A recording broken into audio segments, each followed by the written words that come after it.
What's up, everybody? Welcome to Podcast Now. I'm Alex, and in this video, I want to talk about if Elden Ring will get DLC. Now, there's actually a little something that goes with this in terms of maybe actual proof. Now, here's the deal. I can't link anything because YouTube is very stupid when it comes to linking things, and it can actually come back to hurt the creator. But Lance McDonald, maybe you guys know him, maybe you don't, pretty notorious leaker, specifically from software, and he pretty much did a free cam thing in Elden Ring and found basically a coliseum where people are very confident, let's say on Reddit, on YouTube, and the video he has is unlisted. So that's another reason why I'm kind of very afraid to link it or even show it to you guys. I just don't know what kind of trouble I would get in. But I want to talk about other reasons too. But just so you know, there is kind of behind-the-scenes stuff where there's actually, I think, more than one. It could be more than one, but there is a coliseum in this game that you can't enter. You're not allowed to go into, but if you kind of hack your way around it, you can enter it. You can tell that it's actually completely built out, like they built a coliseum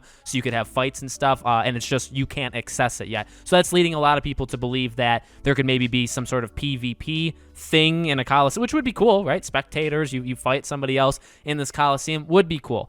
I think the odds are incredibly high, to be honest with you. Now, I know the record is like kind of 50-50, right? Some of the games have gotten DLCs. Some of them, like Sekiro, Bloodborne. I think Sekiro, Bloodborne, and Demon Souls didn't get them, but games like the Dark Souls games did get them. So we're kind of 50-50. I think Elden Ring being open world makes a lot of sense, and we've seen it before. Sometimes we've seen it a little bit more kind of like in your face, where there's literally this entire area of a map that is grayed out. I actually think of Halo Infinite or even Horizon, where it's like there's an area that you know you can't get to, but it's right there. It's clear as day as the map, or on the map, and it's inaccessible. But you would imagine that it is filled. It's just because it's DLC, right? Now, I'll be flat out honest with you guys. When I'm recording this video, I haven't beaten the game. You can maybe help me out or help others out more than I can in terms of, is there that in Elden Ring? Is there a part of the map that is like it's there but you can't actually go to it? Even if there's not, okay, even if there's not,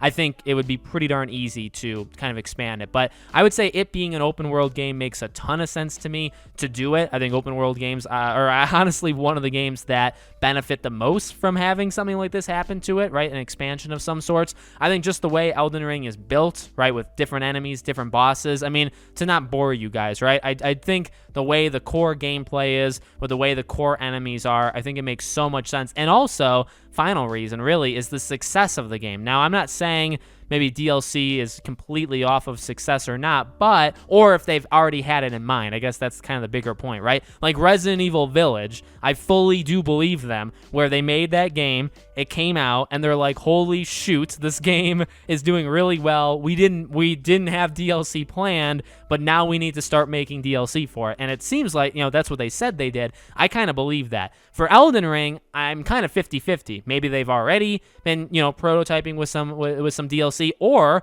maybe they were, and I wouldn't be surprised, from this, maybe they were caught off guard, and they were like, holy God, people, this game is selling 5 times our next biggest, I don't think it's really that, but, this game is doing really well. We didn't expect it to do as well as it is. There's so many people playing it. So, look, money is not a bad thing when it comes to game development, right?